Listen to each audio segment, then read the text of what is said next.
Oke. Assalamualaikum warahmatullahi wabarakatuh. Halo. Oke, terima kasih karena kalian di-unmute ya. Tapi saya sudah bisa melihat apa itu namanya? Sudah melihat ekspresi kalian kalau kalian sudah menjawab salam saya gitu ya. Baiklah, selamat pagi adik-adik semuanya. Sebelumnya marilah kita bersyukur kehadirat Allah Subhanahu wa taala yang telah memberikan kesempatan kesehatan kepada kita semua sehingga pada pagi hari ini kita bisa berkumpul dalam acara PKKMB yaitu pengenalan kehidupan kampus mahasiswa baru gitu. Nah, yang terhormat kepada Bapak Rektor Imam Suhaimi, yang terhormat kepada Wakil Rektor 1 Bapak Hari Sugara, dan yang terhormat kepada Bapak Budi Hantoro selaku Wakil Rektor 3, dan yang terhormat kepada seluruh panitia penyelenggara PKK Universitas Kahuripan Kediri, dan yang saya banggakan mahasiswa Universitas Kahuripan Kediri. Gitu ya. Sebelumnya saya ucapkan selamat ya buat adik-adik semuanya gitu. Sudah masuk atau sudah menjadi mahasiswa gitu. Artinya sudah menjadi atau menjadi bagian yang tertinggi ya dari siswa gitu kan ya. Gitu. Jadi kalian bukan lagi siswa artinya. Bukan lagi seperti siswa SD, SMP atau SMA karena kalian sudah ada yang namanya maha. Artinya itu sudah menjadi pembeda dari siswa-siswa yang lain di bawah kalian gitu ya. Berarti pola pikir kalian harus kalian rubah, tingkah laku kalian juga harus kalian rubah gitu ya. Kalau kalian kemarin itu ada PR misalkan itu masih dibantu orang tuanya, masih diingatkan lagi sama gurunya gitu. Ketika kalian nanti jadi mahasiswa tidak akan ada yang mengingatkan kalian lagi. Baik itu dosen maupun itu guru karena itu sudah menjadi tanggung jawab kalian gitu. Gitu ya. Jadi artinya kalian di sini sudah satu langkah lebih dari yang lainnya gitu kan, dari masa sebelumnya sudah masuki fase berikutnya gitu. Baik, di sini saya tidak akan bicara panjang lebar ya, banyak ya adik-adik ya. Itu tadi adalah kata-kata yang mengawali dari pembicaraan saya hari ini gitu ya. Jadi saya langsung saja akan menjelaskan tentang sistem administrasi dan keuangan mahasiswa gitu. Next ya. Next ya. Halo. Halo.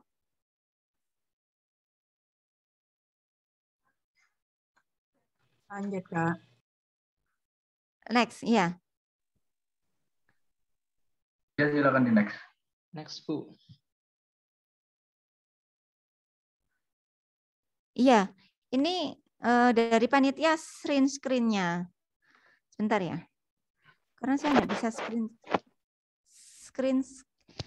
share screen. Oke, nah sebelumnya saya apa itu namanya? Saya perkenalkan dulu siapa yang ada di bagian keuangan. Yang pertama itu adalah Direktur Sumber Daya dan Keuangan Ibu Ritni Ranasari, SEMM. Beliau ini adalah dosen dari Prodi Manajemen gitu. Dari anak-anak manajemen nanti akan sering ketemu dengan Bu Rini Ratna ini gitu kan ya. Beliau ini sangat ramah dan siap membantu kalian gitu kan ya. Tapi kalau yang berhubungan dengan kalian langsung nanti dengan Mbak Isti sebelahnya. Next ya. Ini adalah Ibu Direktur Sumber Daya Keuangan dan selanjutnya itu adalah Mbak Isti. Nah, ini adalah staf keuangan. Ini ada staf keuangannya Mbak Isti gitu. Ini adalah Mbak Istiqomah. Jadi nanti kalau kalian mau tanya kekurangan saya berapa gitu kan ya. Itu ke Mbak Isti, atau kalian memastikan, hanya memastikan saja, tetapi jangan sering-sering, karena seringkali Mbak Isti ini 24 jam nggak tidur balesin WA mahasiswa gitu kan ya. Tapi harap maklum kalau beliau membalasnya di atas jam kerja, ya syukur masih dibalas gitu kan ya. Karena bagaimanapun kewajibannya Mbak Isti ini tidak stay 24 jam on call gitu. Jadi 8 jam. Jadi kalau misalkan tanya itu 1 sampai jam 8 sampai jam 4 ya adik-adik ya. Kita menghargai waktu beliau gitu kan. Next, berikutnya.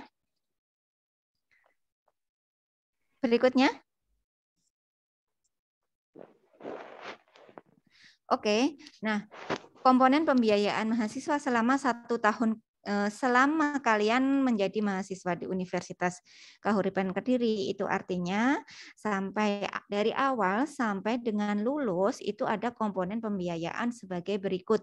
Ada UKT di mana UKT itu dibayarkan setiap bulan, ada registrasi yang dibayarkan setiap atau per semester, ada biaya praktikum, biaya PKL, KKN, skripsi, dan wisuda. KKN ini biasanya dibayarkan nanti semester 6, setelah semester 6, terus kemudian nanti untuk skripsi itu dibayarkan semester 8, dan wisuda nanti setelah akhir ya, gitu. Nah, untuk PKL ini dibayarkan nanti di semester genap ya, di semester 5 adik-adik ya. Nah, praktikum ini insidental, artinya nanti melihat dari kegiatan praktek kalian gitu kan. Jadi ada biaya praktikum kalau memang ada praktek yang dilakukan, baru kalian nanti ada pemberitahuan untuk pembayaran praktikum gitu. Tapi ini biasanya untuk mahasiswa-mahasiswa non sosial gitu. Selanjutnya, berikutnya, next. Halo, panitia, next ya. Nah, di sini komponen pembiayaan itu yang saya sampaikan di depan tadi itu ada 2 pembiayaan. Ada pembiayaan tetap dan ada pembiayaan tidak tetap. Artinya kalau pembiayaan tetap itu ya nominalnya setiap tahun sampai dengan kalian lulus nanti itu sebesar yang sudah kalian sepakati di awal gitu kan ya. Nah, komponen pembiayaan tetap ini melalui ini adalah untuk UKT dan registrasi gitu, di mana pembayaran UKT dan registrasi ini nanti dilakukan melalui virtual account gitu, di mana virtual account ini nanti kalian akan download aplikasi yang namanya EduPass gitu ya. Jadi di situ nanti kalian hanya memasukkan nomor NIM kalian, terus sudah bisa melihat berapa tagihan kalian gitu. Kemudian kalian di situ ada kode yang muncul gitu kan ya, ada nomor rekening, kalian transfernya melalui Bank BNI, kemudian di situ nanti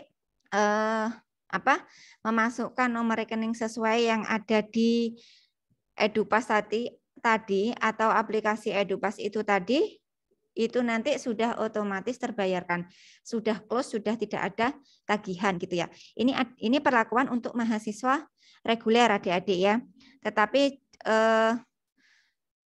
sama dengan mahasiswa kelas karyawan, tetapi berbeda dengan mahasiswa KIP. Kalau mahasiswa KIP itu nanti itu tidak perlu melakukan transaksi seperti ini, tapi nanti kalian yang mahasiswa KIP itu langsung menerima biaya hidupnya saja, tidak berurusan dengan keuangan karena sudah terbayarkan otomatis ya dari pemerintah gitu. Next. Halo panitia. Next, oke. Tetap. Komponen pembiayaan tidak tetap ini terdiri dari adik-adik ya, ada praken, skripsi dan wisuda. karena ini penggunaannya adalah insidental, artinya ini langsung digunakan ya. Jadi kalau ada kegiatan praktikum, PKL, KKN, skripsi, wisuda, itu dibentuk sebuah kepanitiaan di mana nanti uangnya juga yang mengelola itu adalah panitia gitu ya. Ini pembayarannya melalui BNI ya, melalui BNI dengan nomor tersebut atas nama Universitas Kahuripan. Kita hanya punya satu rekening, nggak ada rekening lain. Kalau ada rekening lain yang meminta mohon diabaikan ya, kecuali nanti ada pemberitahuan resmi dari kampus. Biasanya untuk pembayaran praktikum, PKL, KKN, skripsi, wisuda, ini biasa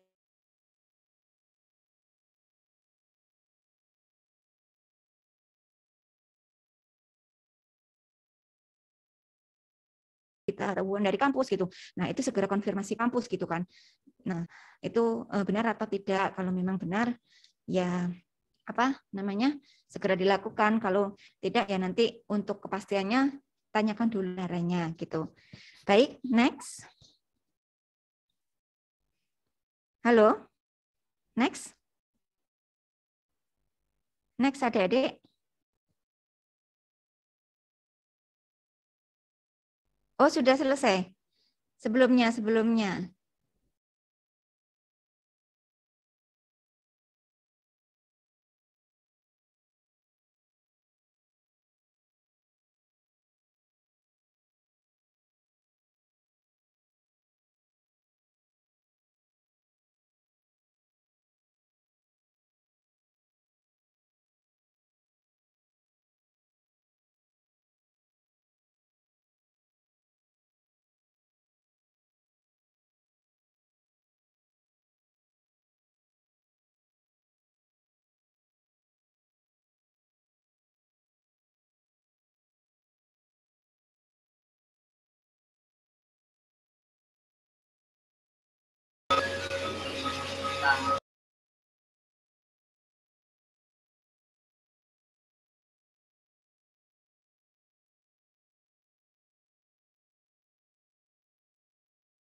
Mohon maaf sebentar karena masih ada kendala teknis di sini. Jadi mohon untuk ditunggu sebentar ya.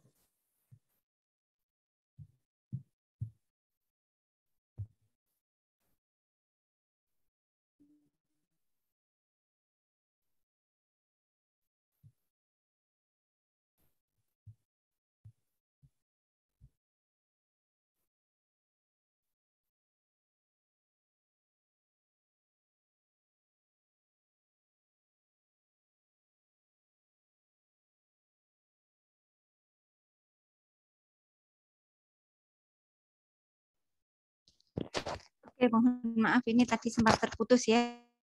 Jadi tadi adalah komponen pembiayaan dari atau selama kalian kuliah di Universitas Kahuripan gitu. Jadi ada pembiayaan tetap dan ada pembiayaan tidak tetap. Kalau pembiayaan tetap sampai kalian lulus nanti tetap sama besarnya, tapi kalau yang tidak tetap nanti tergantung kebijakan yang berlaku gitu ya. Pastinya itu sudah ada pemberitahuan sebelumnya adik-adik ya, tapi untuk tidak tetap pun dari pengalaman yang selama ini sudah ada itu tidak ada, untuk kenaikannya tidak terlalu signifikan gitu. Baik, dari sini mungkin ada pertanyaan. Saya buka sesi pertanyaan adik-adik. Nih.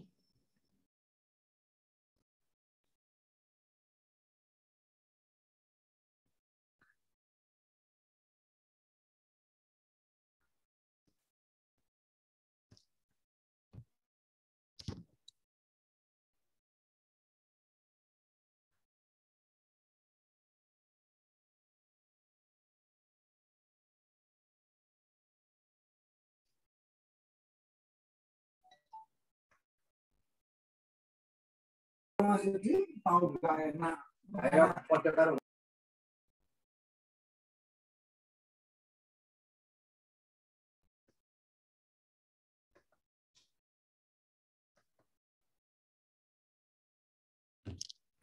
Oke, ini ada pertanyaan ya.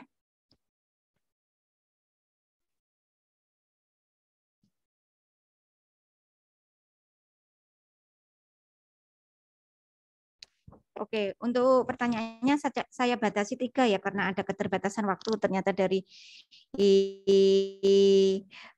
panitia.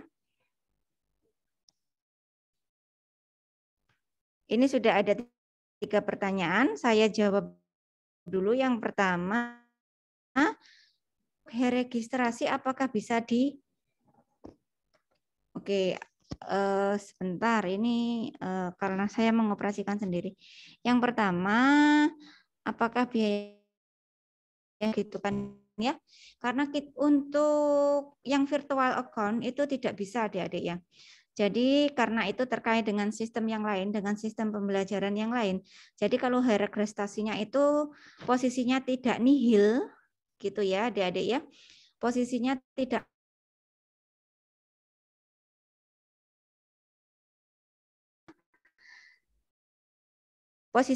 nihil, jadi itu tadi tidak bisa dibuka untuk registrasinya semesternya gitu kan. Jadi itu tidak bisa diangsur ya, harus lunas ya gitu kan. Kalau bisa lunas kenapa harus diangsur gitu kan? Nanti kan beban kita semakin banyak ya adik-adik kalau misalkan tidak diniati dari awal untuk kita sisihkan gitu kan, karena mahasiswa itu apalagi yang kelas karyawan pastinya kalau misalkan kerja sama kuliah itu kan sudah direncanakan gitu ya. Jadi pasti ada alokasi. Saya pun pernah menjadi seperti kalian ya, di mana kerja dan kuliah itu pasti sudah saya antisipasi sebelum di antisipasi sebelumnya atau dipersiapkan sebelumnya, kecuali ada case-case tertentu nanti gitu ya. Kalau masalah UKT itu, kalau masalah UKT-nya itu Bu sesuai prodi yang diambil atau bagaimana? Maksudnya bagaimana, ini saya kurang jelas ya. Untuk biaya registrasi sudah. Untuk KIP yang ditanggung pembiayaannya apa saja? Oke, untuk KIP itu, untuk KIP selama ini yang ditanggung adalah untuk biaya tetapnya adik-adik ya. Untuk pembiayaan tetapnya. Selama ini belum ada KIP yang sampai semester berapa sekarang? Semester 5 atau semester 7 gitu ya. Nanti apabila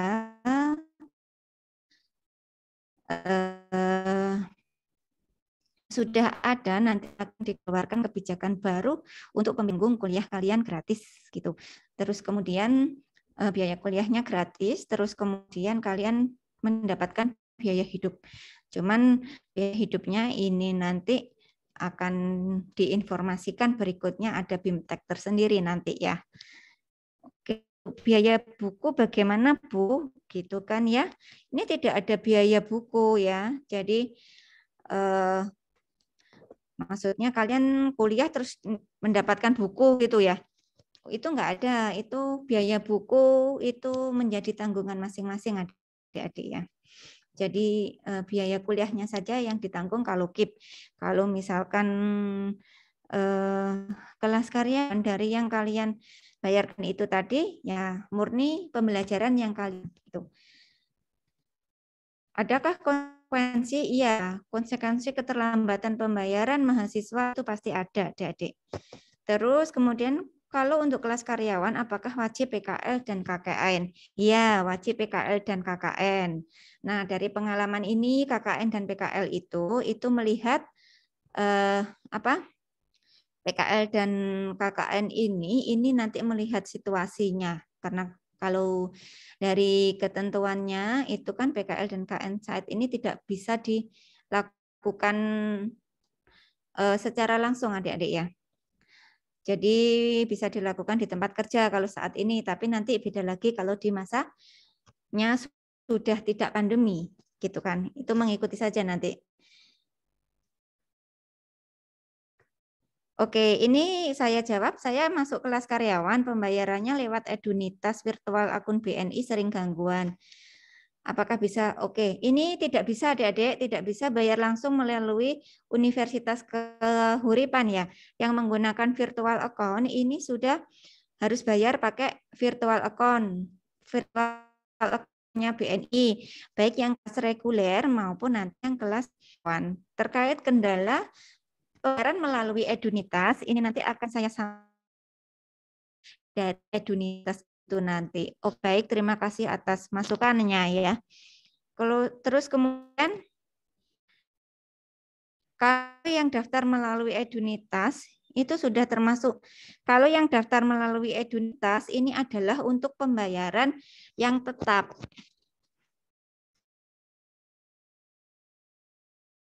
Ya, adik-adik ya. Gitu.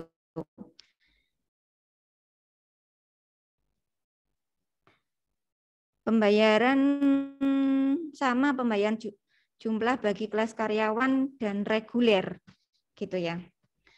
Tidak sama pastinya.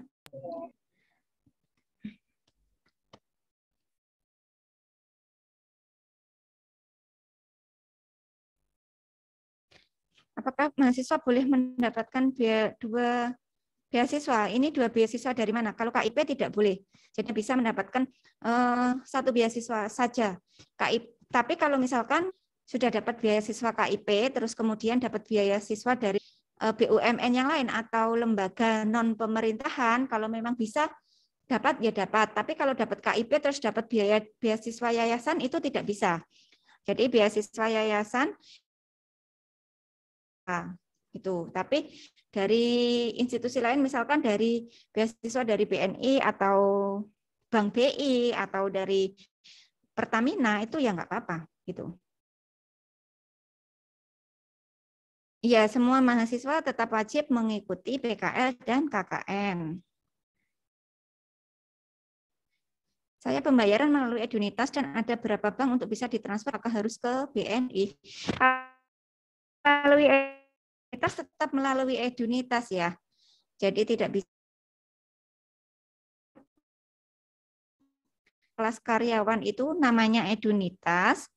Terus kemudian untuk kelas reguler itu namanya Edupas gitu.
Baik, terima kasih ya untuk pertanyaannya. Dan tadi pertanyaan yang terakhir itu adalah apakah KIP itu untuk 2019 dan 2020. Jadi KIP itu untuk 2 tahun terakhir itu memang persyaratan umum dari pemerintah ya adik-adik ya. Jadi kalau sekarang ya berarti yang boleh masuk itu malah yang lulusan tahun 2001 ini dan 2020 gitu ya adik-adik ya. Gitu. Baik, saya rasa cukup ya interaksi kita hari ini ya adik-adik ya. Semoga apa yang saya sampaikan hari ini dan interaksi kita hari ini itu bisa membawa manfaat ya untuk kebaikan kita semuanya. Saya ucapkan selamat mengikuti kegiatan PKK tahun 2021. Wabillahi taufiq hidayah. Wassalamualaikum warahmatullahi wabarakatuh. Waalaikumsalam warahmatullahi wabarakatuh.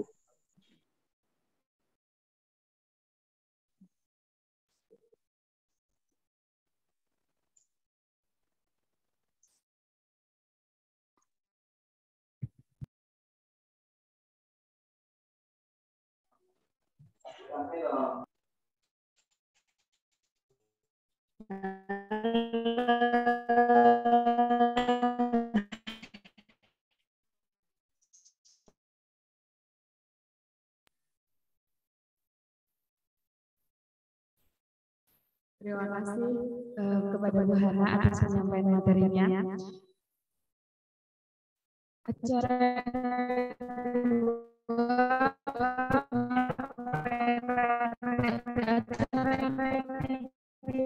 penyampaian materi dari Bapak Budi Hantoro SPDMT Tata Krama Kehidupan Kampus. Kepada Bapak Budi Hantoro, kami persilakan.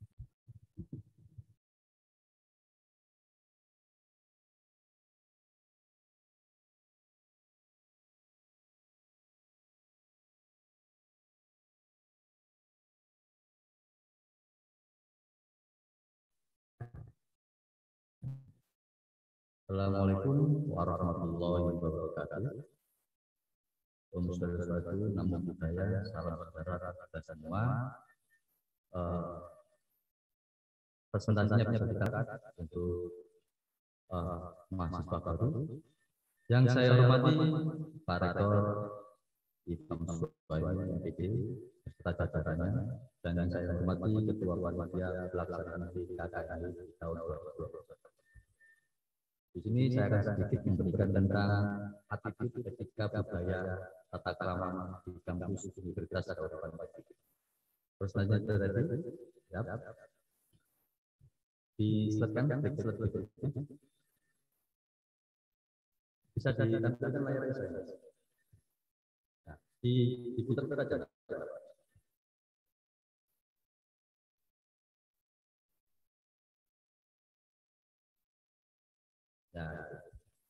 Ya, di maksimal bisa ya.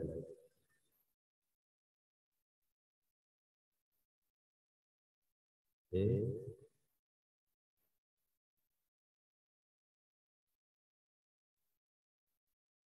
Ya, terima kasih kepada teman-temannya untuk memberikan presentasinya. Saya ucapkan lagi selamat datang kepada mahasiswa baru angkatan 7 tahun 2021. Ini tentang pengenalan tentang nilai budaya, etika, dan tata krama di dalam kampus Universitas Kabupaten. Kita berikutnya, Mas. Tujuannya jelas di sini untuk menumbuhkan kesadaran tentang pemahaman kita sebagai mahasiswa.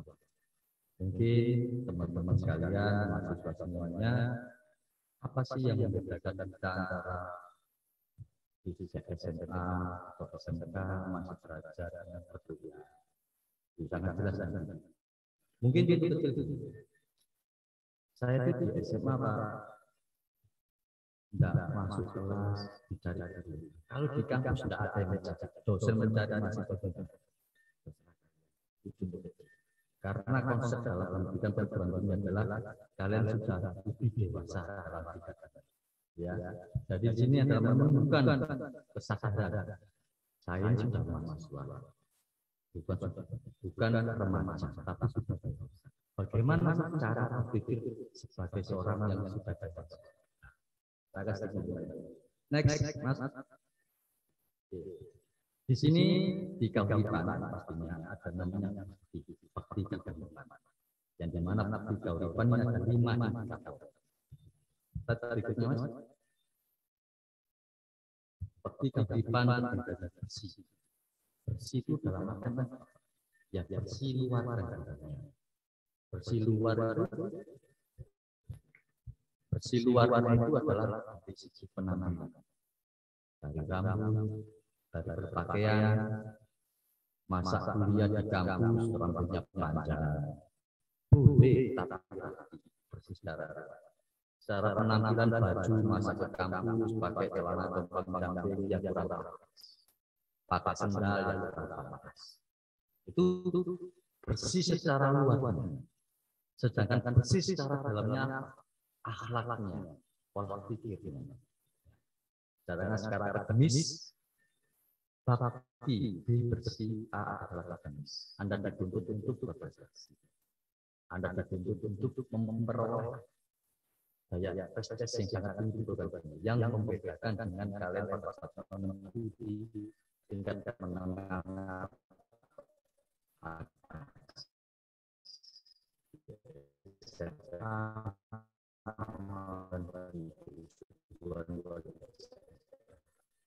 Dengan tiga adalah kritis. Pada saat kuliah di kampus, jangan hanya menggunakan kritis dalam berpikir. Kritis bukan Anda protes saja, tapi kritis berpikir. Sehingga Anda tidak menjadi mahasiswa yang pasif, tapi menjadikan Anda seorang mahasiswa yang aktif. Aktif dalam apa? Aktif dalam pola pikir yang kritis. Secara yang keempatnya adalah teknologi. Ini sudah zamannya maju, sudah zamannya berteknologi, jangan sampai Anda tertinggal dengan namanya teknologi. Minimal Pak, HP-nya kentang, Pak, tidak bisa update. Waktunya diganti kentang menjadi ketelan. Diikuti zamannya. Jangan sampai tinggal dengan perkembangan ilmu dan zamannya, khususnya di teknologi. Terdengar ini ya? Oke, siap. Kurang dekat. Oke ya. Sedangkan yang terakhir adalah intelek dan inovatif. Sedangkan intelek dan inovatif jelas jenengan punya sebuah karya tapi sayang tidak berinovasi. Terjadi kecenderungan Anda akan ketinggalan dengan perubahan-perubahan zaman, perubahan-perubahan aplikasi. Anda punya, saat ini mungkin Anda pintar, tapi 5 tahun ke depan, kalau Anda mempertahankan kepintaran Anda tanpa berimprovisasi, tanpa adanya inovasi, maka Anda akan tertinggal. Bakti Kahuripan, yaitu bersih, akademik, kritis, teknologi, intelek, dan inovatif. Itu dituntut di Universitas Kahuripan Kediri. Mungkin bisa sedikit banyak dipahami terkait itu, tentang nilai-nilai budaya, etika, dan tata krama. Next, berikutnya Mas. Nah, sedangkan etika ini perlu.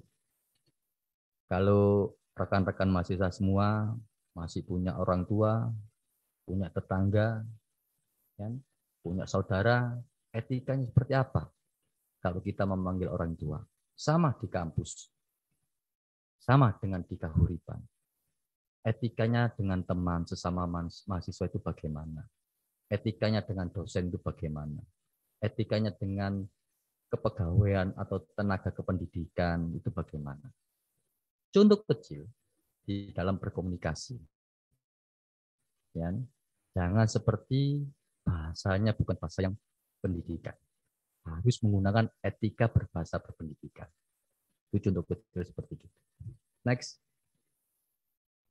Nah, di sini tentang tata krama yang bersangkut pautan dengan etika. Contoh kecil, ada mahasiswa yang menghubungi saya terkait tentang kemahasiswaan. Pertama jelasnya, Pak Budi, bagaimana ini? Seharusnya yang benar tentang etika dan tata krama mengucapkan salam dulu. Entah itu assalamualaikum atau selamat pagi siang.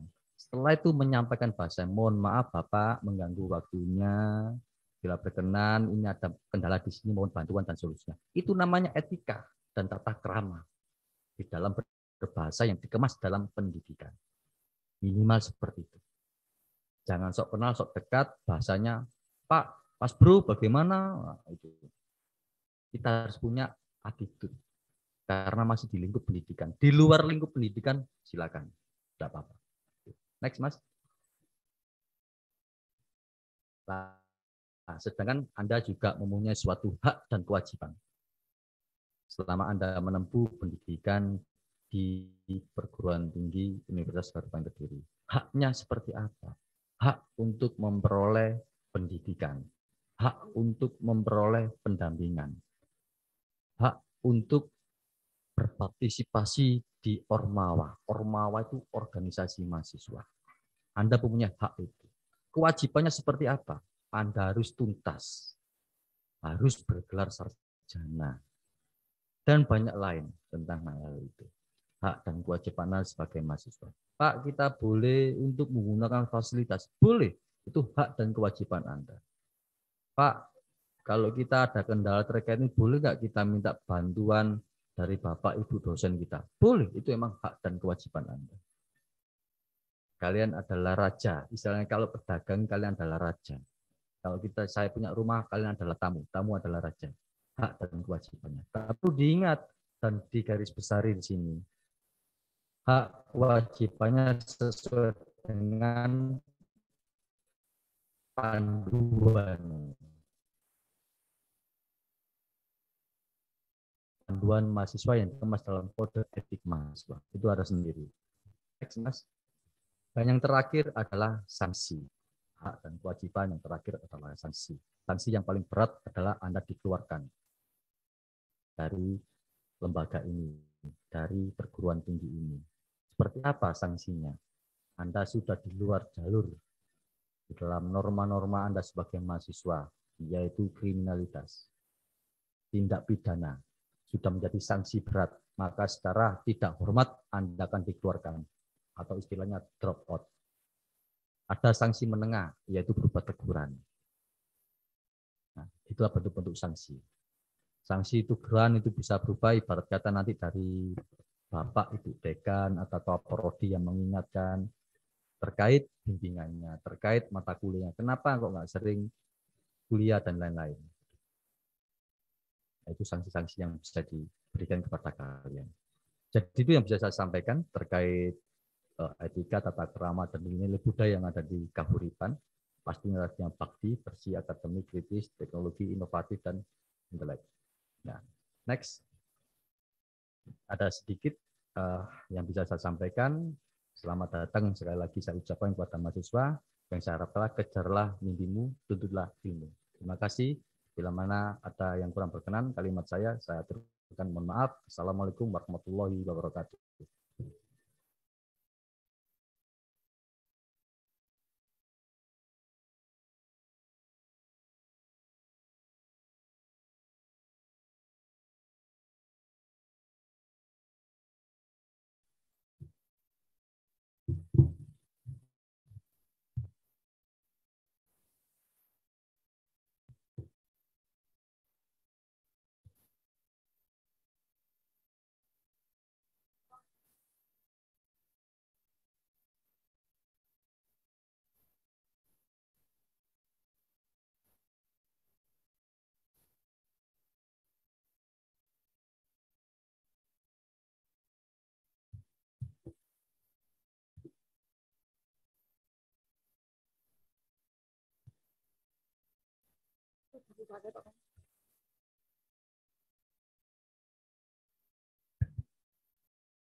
Terima kasih kepada Bapak Budi atas materi yang diberikan pada pagi hari ini.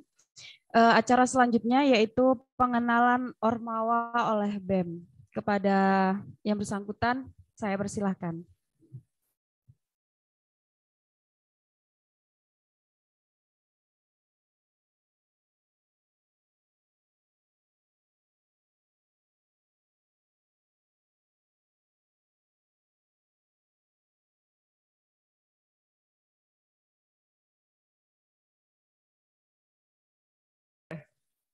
Assalamualaikum warahmatullahi wabarakatuh. Selamat pagi, rekan-rekan mahasiswa baru. Baik, sebelumnya salam mahasiswa. Baik, saya perkenalkan diri dulu ya. Perkenalkan, nama saya Sultan Abdul Manab. Saya dari BEM. Di sini saya akan menjelaskan tentang Ormawa, organisasi mahasiswa. Setiap kampus pasti memiliki organisasi mahasiswa masing-masing.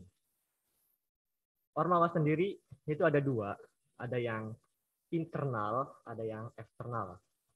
Bener nggak? Bener ya? Ya. Yang internal itu contohnya seperti BEM, Badan Eksekutif Mahasiswa. Dan kemudian juga ada DPM, Dewan Perwakilan Mahasiswa. Kemudian ada HIMA juga, Himpunan Mahasiswa. Kemudian yang terakhir juga ada UKM, Unit Kegiatan Mahasiswa. Nah, dan untuk yang eksternal, itu organisasi yang berada di luar kampus. Contohnya itu KMI, HMI, dan KMNI. Oke, jadi langsung saja ke materi. Sebelumnya, apa sih UKM itu? Pasti di sini banyak yang belum tahu dong. Apa itu UKM? UKM itu unit kegiatan mahasiswa atau wadah yang menjadi tempat berhimpunnya mahasiswa dengan kesamaan minat, hobi, dan bakat, serta juga kreativitas. Kemudian pasti ada tujuannya dong. Kampus membentuk UKM. Itu tujuannya memfasilitasi mahasiswa dalam mengembangkan diri. Kemudian juga ada manfaat mengikuti UKM. Yang pertama, melatih kemampuan dalam menjalin hubungan sosial, mengembangkan kemampuan tertentu sesuai dengan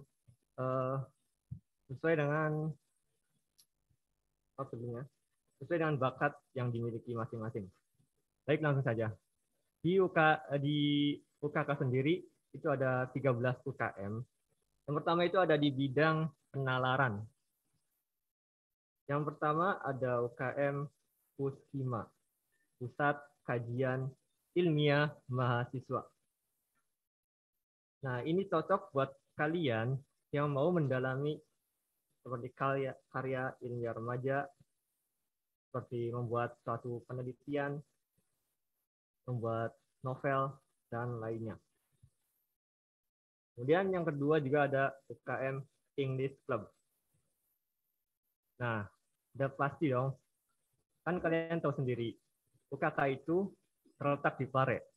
Sedangkan Pare itu identik dengan kampung Inggrisnya. Jadi tidak afdol dong jika di Universitas Kahuripan Kediri tidak ada yang namanya UKM English Club. Dan juga kebanyakan dari mahasiswa kita juga itu adalah member, atau bisa juga ada yang sudah menjadi tutor di kampung Inggris. Nah, kemudian dalam UKM Inggris juga nanti kalian akan dijelaskan dari basic ya, dari basic dulu. Kemudian ada intermediate, kemudian advance. Tapi bukan hanya itu juga. Nanti mungkin di program kerja UKM English Club nanti akan ada public speaking dan kegiatan sosial.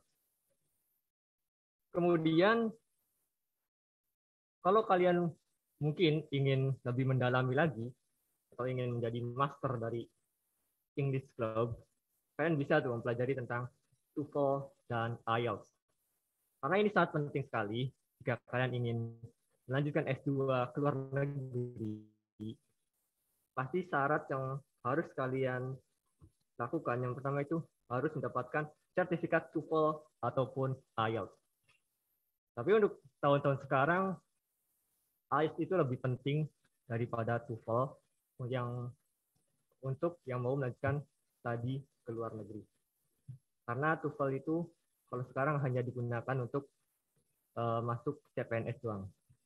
Itu pun minimal nilainya harus 450. Oke. Selanjutnya ada PERSMA atau UKM jurnalistik. Nah, ini cocok buat kalian yang berminat di bidang jurnalistik. Contohnya itu kegiatannya itu seperti mencari isu-isu terkini, bagaimana menyiarkan berita yang baik dan benar, dan bagaimana membuat redaksi yang aktual dan terpercaya. Di Universitas Kahuripan sendiri juga nama redaksi dari PERSMA yaitu GEBRAK, Gerakan Redaksi Jurnalistik Kahuripan. Itu sudah ada. Baik. Selanjutnya yang kedua itu di bidang kesejahteraan. Yang pertama ada UKM keagamaan. UKM ini sangat cocok bagi kalian yang minat di bidang ilmu agama, seperti jika kalian ingin menjadi seorang dai atau kalian yang background-nya itu pesantren, kalian boleh banget join di UKM ini. Apalagi jika kalian itu seorang tahfidz Quran, kalian harus banget join ke UKM ini.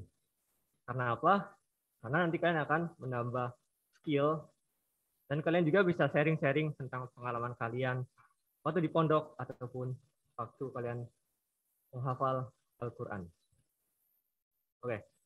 Kemudian ada UKM Koperasi Mahasiswa. Bagi kalian yang mengambil Fakultas Ekonomi dan Bisnis, tentu tidak asing dong dengan yang namanya koperasi. Karena ini salah satu hal yang berhubungan dengan Fakultas Ekonomi dan Bisnis. Pokoknya jika kalian itu mengambil jurusan akuntansi. Kemudian di dalam koperasi mahasiswa sendiri juga akan dijelaskan bagaimana cara mengelola koperasi yang baik dan benar. Kemudian ya gini, nanti juga kan di UKM koperasi pinjam. Nah, jadi kalian jika kalian itu mau membuat bisnis tapi tidak ada modal, kalian bisa itu meminjam modal kepada koperasi dengan syarat dan ketentuan yang berlaku juga. Kemudian juga ada bidang seni. Yang pertama yaitu UKM Paduan Suara.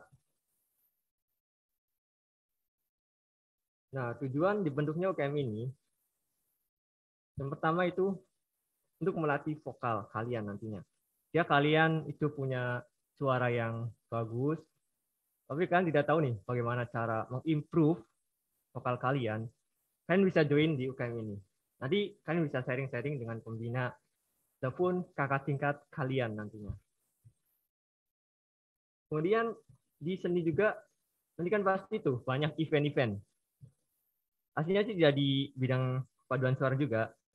Aslinya di UKM pasti nanti ada event-event tersendiri. Tergantung program kerja yang telah dibentuk oleh ketua dan pembina UKM masing-masing.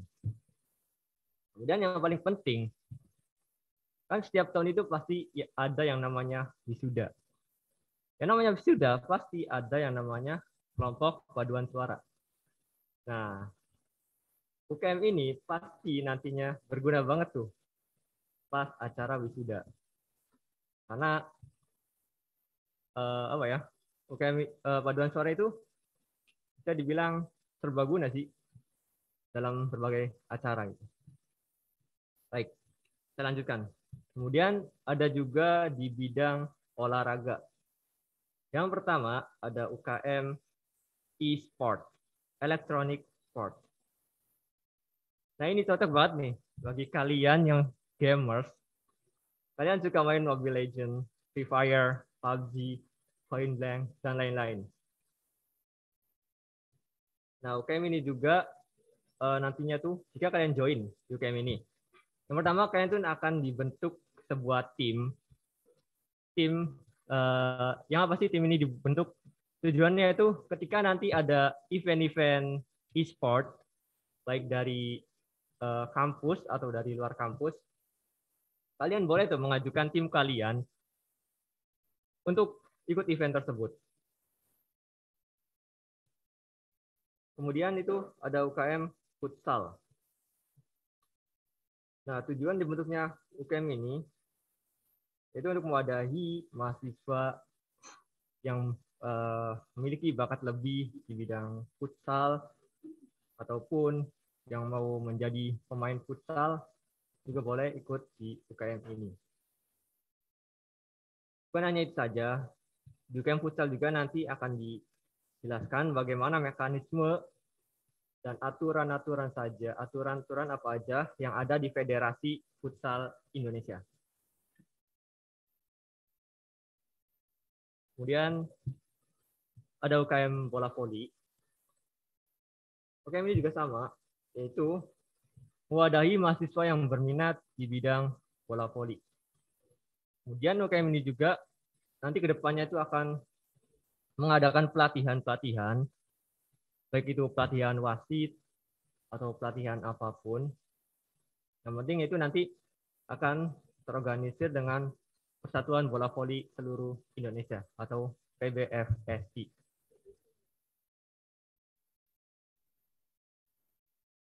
Kemudian nanti juga kan ada yang namanya mengikuti turnamen-turnamen. Untuk program kerja sekarang juga nanti itu akan diadakan turnamen bola voli itu baik di dalam kampus maupun nanti akan terjun langsung keluar kampus. Kemudian ada combat sport. Ini UKM yang cocok buat kalian yang suka berkelahi, ya daripada tawuran gak jelas, masih mending join aja di UKM ini. Karena ini kan ada manfaatnya juga. Berarti nanti kan bisa ikut event ataupun nanti kan bisa join ke MMI.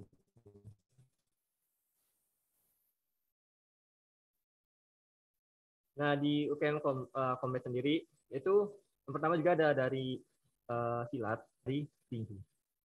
Jadi kemudian yang terakhir yaitu ada di bidang khusus. Yang pertama itu ada bidang Search and Rescue, atau UKM SAR. Yang dimana tujuan UKM ini yaitu melakukan pertolongan pada kecelakaan. Jadi juga di UKM ini setelah kalian join nanti juga akan diadakan diklat nantinya tuh. Kemudian yang kedua ada UKM Pramuka. Nah, bagi kalian yang waktu SMA atau waktu dulunya pernah ikut join atau pernah menjadi kepengurusan atau bahkan pernah menjadi Dewan Kerja Ranting. Kalian boleh banget tuh join di pramuka ini. Untuk ambalannya sendiri yaitu ada ambalan Prabu Jayabaya dan Dewi Sekartaji untuk di kampus Universitas Kauripan Kediri. Kemudian yang terakhir itu ada UKM Mapala atau mahasiswa pencipta alam. Nah ini cocok bagi kalian yang suka naik gunung, mendaki gunung, atau memanjat tebing. Ini cocok banget. Karena nanti di dalamnya itu akan dijelaskan bagaimana cara rock climbing yang benar, ada materi survival juga, ada tali temali, dan navigasi darat juga. Dan intinya dari UKM ini adalah menjaga kelestarian lingkungan dan bagaimana menjaga alam ini agar tetap lestari.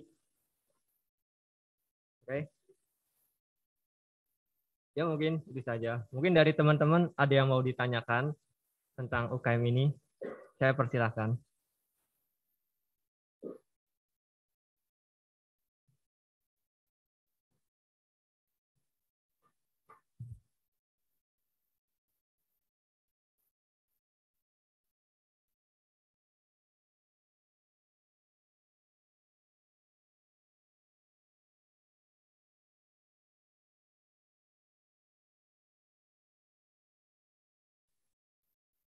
Bagi yang mau bertanya, silakan angkat tangan. Dan bagi yang tidak mau bertanya, ya diam saja.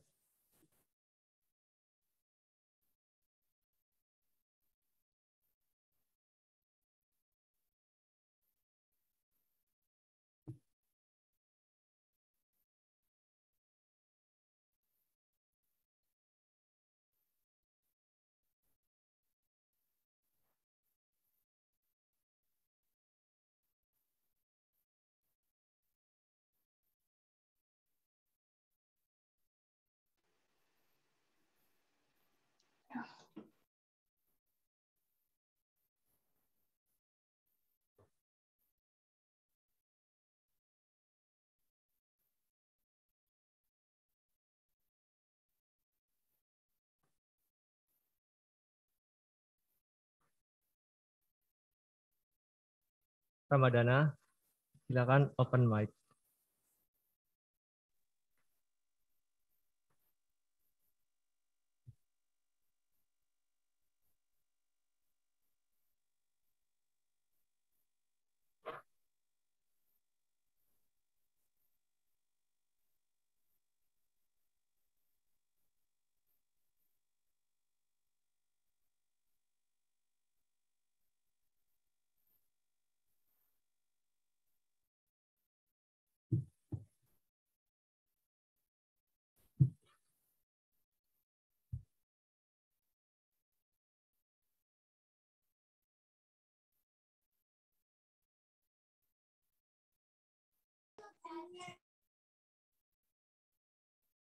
Oke.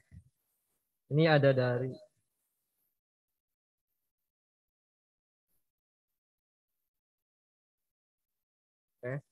Ini ada dari Atifa Zahro. Cara buat bergabung UKM-UKM itu bagaimana, Kak? Nanti untuk caranya, nanti kalian akan dikirim sebuah link juga link untuk pendaftaran UKM. Tapi tidak semester sekarang, melainkan nanti di semester kedua untuk bergabungnya. Karena untuk semester pertama, kalian harus fokus dulu banyak. Nah, kemudian ada juga dari Tia Iswanti. Kak, maaf, mau tanya. Untuk organisasi seni, apa tidak ada yang khusus menari seperti itu, Kak? Untuk sekarang belum ada. Tapi jika kalian nanti banyak yang minat di bidang seni, khususnya itu menari, kalian bisa banget tuh mengajukan surat atau mengajukan proposal kepada kampus. Tapi nanti harus lewat saya dulu, karena saya di sini sebagai Kementerian Sumber Daya Mahasiswa. Jadi nanti saya akan mengajukan kepada rektorat untuk pembentukan UKM ini. Nah, kemudian ada dari Geger Cynthia. Halo Kak, izin bertanya. Untuk kelas karyawan, bisa ikut UKM atau bergabung BEM atau tidak? Jelas boleh. Yang penting tidak ada batasan buat kalian untuk join di UKM maupun menjadi anggota BEM. Nah, kemudian ada dari Husni Mubarok. Untuk teknik informatika, apakah ada organisasi atau ekskulnya? Untuk TI, itu ada HIMA, Himpunan Mahasiswanya. Ini sudah terbentuk. Nanti kalian bisa join di HIMA, tapi harus melalui persyaratan yang telah ditentukan oleh pihak HIMA Teknik Informatika itu sendiri. Kemudian ada dari Anggun Meliana. Kak, ikut UKM ada batasnya enggak? Lo ikut UKM minimal 1 UKM. Tapi jika kalian mau lebih juga nggak apa-apa. Mau ikut 2 UKM atau 3 UKM. Yang penting kalian punya waktu. Dan kalian juga tidak capek. Ya gitu. Intinya yang wajibnya itu cuma 1 UKM. Ini juga sambil menjawab dari Febri Maulana. Apakah mengikuti UKM itu wajib? Mengikuti UKM itu wajib untuk kelas reguler. Karena sistem penilaian kampus itu kan ada 2, yaitu ada yang berbasis akademik, ada yang berbasis non akademik. Itu jawabannya. Kemudian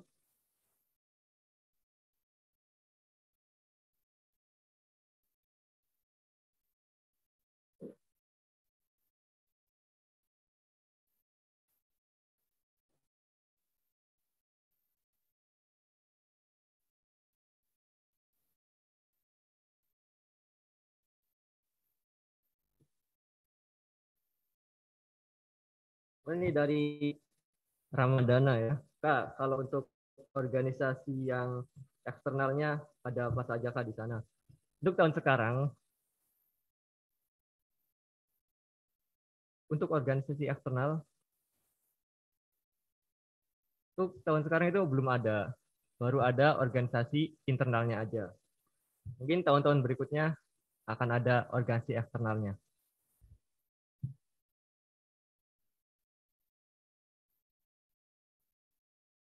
Nah, ada lagi nih. Dari Geger Cynthia. Mohon izin bertanya, kalau ikut UKM atau BEM berarti kita harus hadir ke kampus. Karena saya dari kelas karyawan, terima kasih. Ya jelas, harus hadir ke kampus.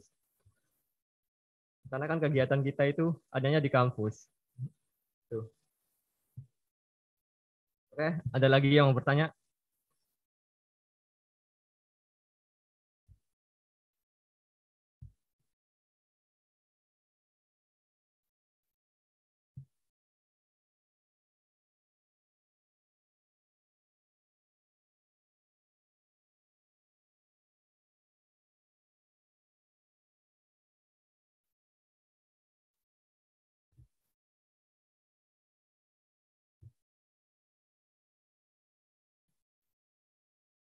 Oh iya. Oh ini, bagi yang kelas karyawan, itu tidak wajib mengikuti UKM. Karena kan kelas karyawan itu waktunya juga terbatas untuk hadir di kampus. Jadi diwajibkan hanya untuk kelas reguler saja.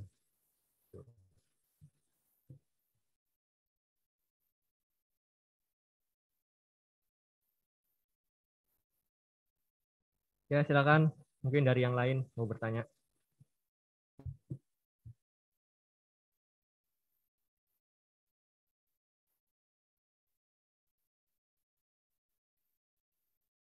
Nah, ini ada dari Regina Fendi. Mengenai organisasi agama apa saja, Kak? Di kampus di UKK itu baru ada agama Islam saja. Mungkin nanti ke depannya jika mungkin kalian kan ada yang non-Muslim, nanti kalian bisa juga mengajukan UKM kerohanian Kristen, Katolik, atau Hindu atau Buddha yang lainnya. Yang penting nanti ada anggotanya. Percuma dong nanti kalau buat UKM tapi nggak ada anggotanya. Percuma kan? Selama ada kakak aku ikut, siap.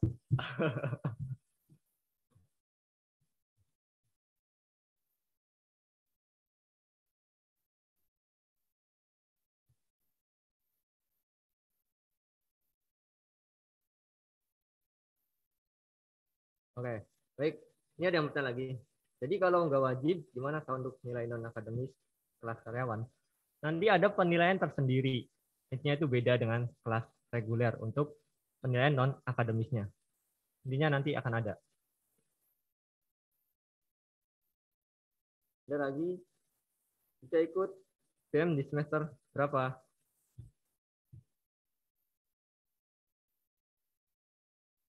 Oke, untuk pertanyaan ini nanti akan dijelaskan oleh Presiden Mahasiswa karena beliau yang lebih berkenan menjelaskan masalah BEM nantinya.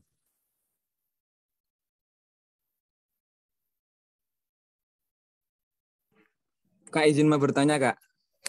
Ya, boleh. Kalau semisal kita bikin UKM kerohanian di bidang musikalitas, nanti apakah ada pencampuran antara musik gereja dengan musik rebana, Kak? Bisa diulang? Kalau semisal kita bikin UKM di bidang kerohanian musikalitas, apakah ada pencampuran antara musik gereja dengan rebana, Kak? Nggak ada percampuran. Nanti terserah kalian. Yang penting kesepakatan anggota untuk pembentukan UKM. Nanti tetap sendiri atau di kolab fasilitasi. Jadi nanti kalian yang membentuk organisasinya. Kami dari pihak BEM hanya memfasilitasi kalian untuk mengajukan pembentukan UKM ini ke rektorat nantinya.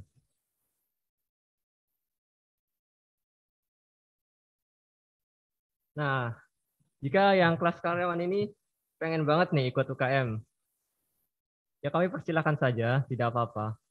Selagi itu tidak mengganggu waktu belajar dan waktu bekerja kalian masing-masing.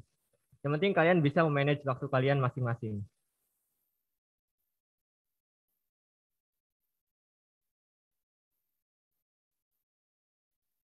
Nah, ini ada lagi. Saya mau bertanya mengenai prodi informatika. Apakah akan bisa naik untuk akreditasinya? Karena saya melihat jumlah mahasiswanya belum terlalu banyak. Nanti untuk pertanyaan ini akan dijelaskan oleh pihak kampus lebih lanjut, karena ini juga bukan wewenang dari saya untuk menjawab ini. Karena yang lebih tahu itu dari pihak kampus.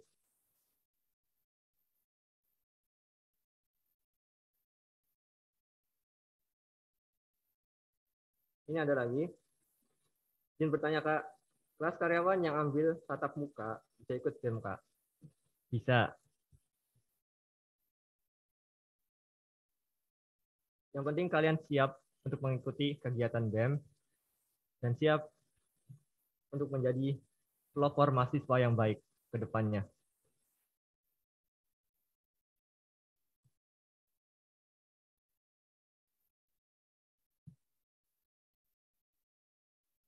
Untuk pendaftaran UKM nanti ya di semester kedua.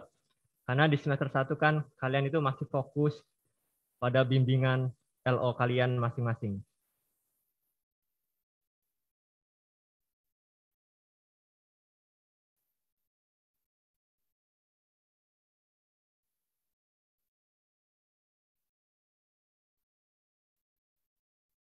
Untuk pendaftaran BEM, nanti setelah ini akan dijelaskan oleh Presiden Mahasiswa. Nanti kalian bisa tanya-tanya lebih tentang BEM.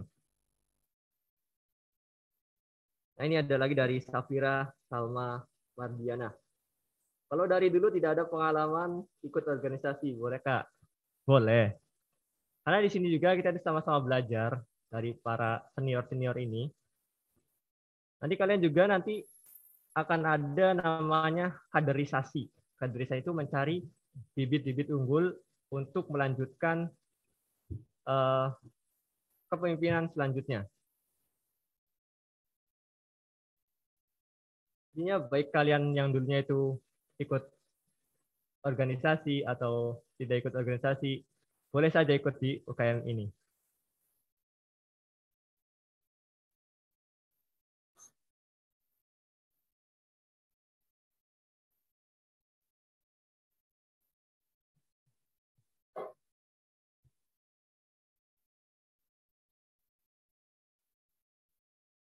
Oke, silakan. Ada yang mau bertanya lagi? Iya, untuk informasi lebih lanjut tentang BEM, nanti habis ini akan dijelaskan oleh Presiden Mahasiswa.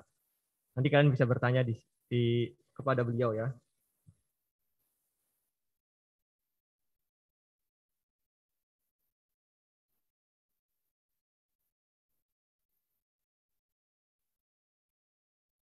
Ya, baik. Silakan yang mau bertanya lagi.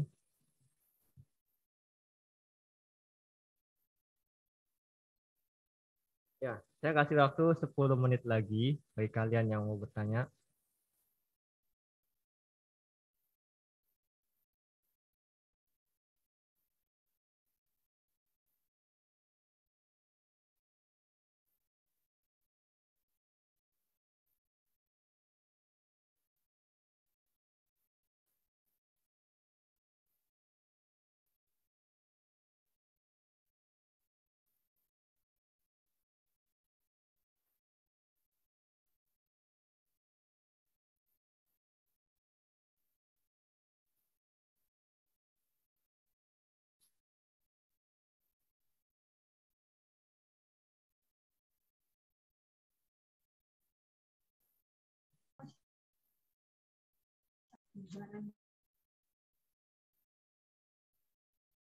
Baik.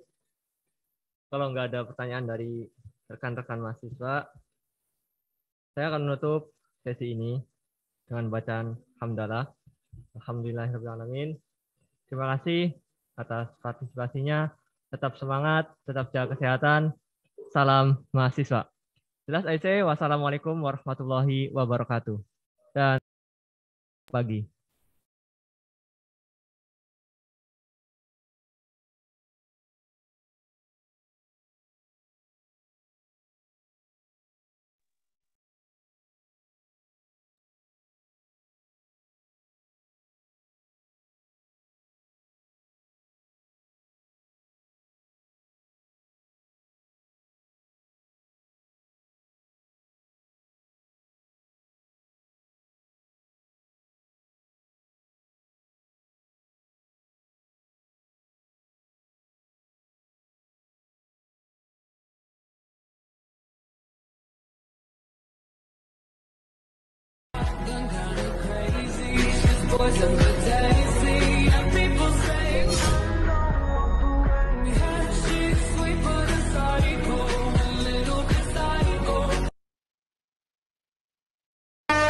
Introducing Seberang.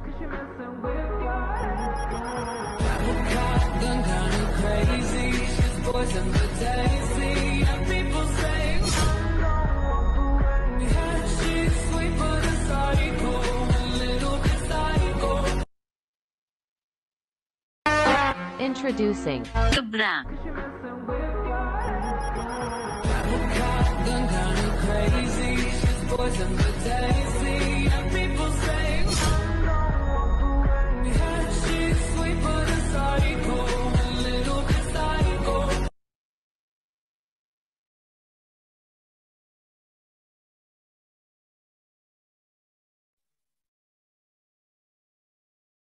Terima kasih untuk Kak Sultan atas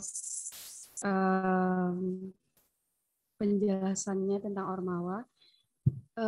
Sekarang kita pengarahan terkait follow up mahasiswa baru selama 1 semester dan pengenalan Ormawa oleh Presiden Mahasiswa Kak Mahbub. Kepada Kak Mahbub dipersilahkan.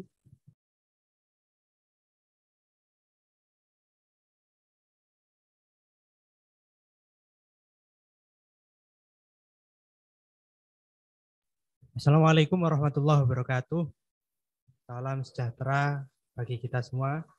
Puji syukur kita panjatkan kepada Tuhan Yang Maha Esa karena berkat petunjuknya kita dapat bersama-sama berkumpul secara virtual dalam kegiatan PKKMB atau pengenalan kehidupan kampus bagi mahasiswa baru Universitas Kauripan Kediri tahun 2021. Teman-teman mahasiswa atau mahasiswa baru Universitas Kauripan Kediri angkatan tahun 2021